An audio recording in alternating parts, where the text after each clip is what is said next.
I woke up today and decided to be an online teacher. Hi travellers, I'm Anne's daughter Laleko, and welcome back to my channel where I post new videos every week giving tips and strategies that may help enhance your travel experiences. So I'm sitting here at Anne's house waiting. I'm going through the process of doing my Z visa for China. Please check out my video on how I do that. I'll put the link in the description box below. So in the meantime, and sort of every day you can't be doing something towards the visa because also a lot gets done on their side. So I thought, in the meantime, let me try and earn some money.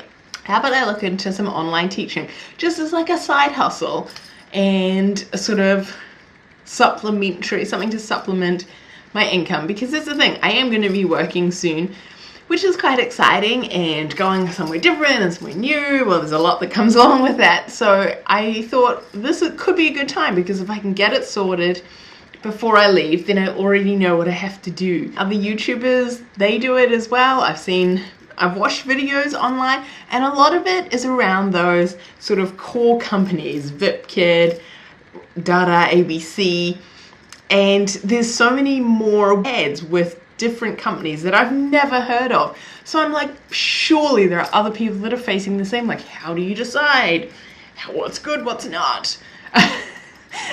I guess you're in this situation too, otherwise you wouldn't be watching this. But uncertain about what advice I can bring to the table on this one, because I am just starting the journey. This is not something that I've been doing. Really just starting out. I've just looked at a bunch of websites and seen that there's so many people offering online teaching jobs. Fantastic! How do you know what to choose? So I can't do VIPKID because I'm not an American citizen or a Canadian citizen. There are a lot of other people other than that that can teach online. Being a native speaker, of course, super helpful as a Kiwi, and I have been teaching in a classroom space in different countries for a number of years anyway, but you don't have to have any experience necessarily with this online space. So that's why I think it could be a side hustle for so many more of us. It's just, how do you get into it? So yeah, having the right passport can be helpful, having a degree as well, although not necessarily. So definitely read the ads. If you're a non-native speaker, there can still be rules. You're just going to have to scroll through a few more. Whereas my problem is that I have tabs galore open on my laptop going, oh, which one do I choose? Yes, it's always nice to chase money. That can be one. It seems to be sort of $18 an hour minimum. Some of them are pretty shocking and offering like $10. And it's okay, look, when it's in dollars and when that gets translated into Australian dollars or New Zealand dollars, great. Actually, it's not terrible at all, especially as a side hustle. Not sure how it works with tax though. I still do have to do my tax in Australia for last year. So I will be asking the accountant about that when the time comes to see, because that's it. Maybe I do have to save a certain percentage, and that's okay. I'm happy to do that.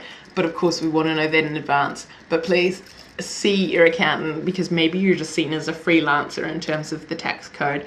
That I'm not sure about, so I would definitely double check that. But I wanted to give it a go, see what it's like. So basically right now I'm sitting waiting to do the interview. I applied to 2 companies on TEFL.com. Let me just apply to a couple. Let's see what happens. And they both got back to me the very next day. So I guess that's promising. So yes, you need a CV, copy of your passport, and I did actually redo my CV. I cut out any non-teaching related jobs and just boosted it up. I did actually take out a higher degree as well, because I don't think for the online space that would add to my pay at all. It seems that in the interview they will decide based on what they see, which seems a little bit subjective, but it does mean that then you need that over personality, which we all have anyway, but it just means you have to be on when that Skype, Zoom, however you're doing the interview. Jeepers, you need to be on so that you can try and up that pay a little bit more. A lot of these jobs are with Chinese students, so wherever you are in regards to Beijing time, yeah, you'll have to see. Certainly being in New Zealand right at this moment, if I had to be up at 2 in the morning, if that's what you have to do to get your foot in the door to then be able to get something more stable going, okay. Some companies, I see that they want to have, and I see that they want you to submit like a 1 minute intro video. So I did actually set up a little teaching space. It's actually in front of the bookcase because this is not where I'm going to be staying, so I'm not going to set up anything. Not that I necessarily have just supplies on hand. If you can borrow stuff, if you have kids, if you've got an office that you can just decorate just the walls, because look at even where I'm sitting for this video. You know, I could have thought a bit better about having it right here, but it's like, I'm just going to plop myself down in front of the kitchen and do it. But think about your background. And yeah, I have watched other YouTubers where they show what their teaching corner or however they've set it up in the space that they have, and I guess that's where it's a little bit tricky at the moment because I am living out of my suitcase, so whatever background I have at the moment is not for any length of time, and it's only until my visa comes through, so that's just my situation. But hopefully you can have a world map, have some books set up, just something to give the impression, and that's it. Bring up FaceTime, you'll see how much of your background you need to have in there. At the moment I don't have headphones so I've invested absolutely nothing at the moment except my time to trim down my CV to the relevant parts, and then the time it's taken to open up far too many tabs and go, which one am I gonna, which one?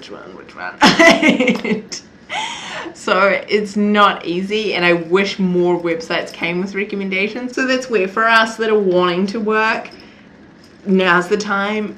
Don't delay. This is the market for it, where we have the choices. If you're in the UK or something, then there's always online teaching in the Middle East, so that then it's more in your time zone.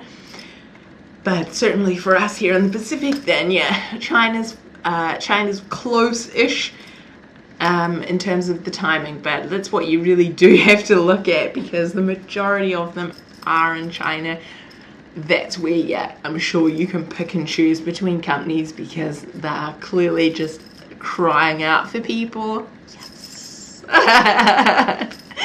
Alrighty, best of luck, and I do hope it goes well.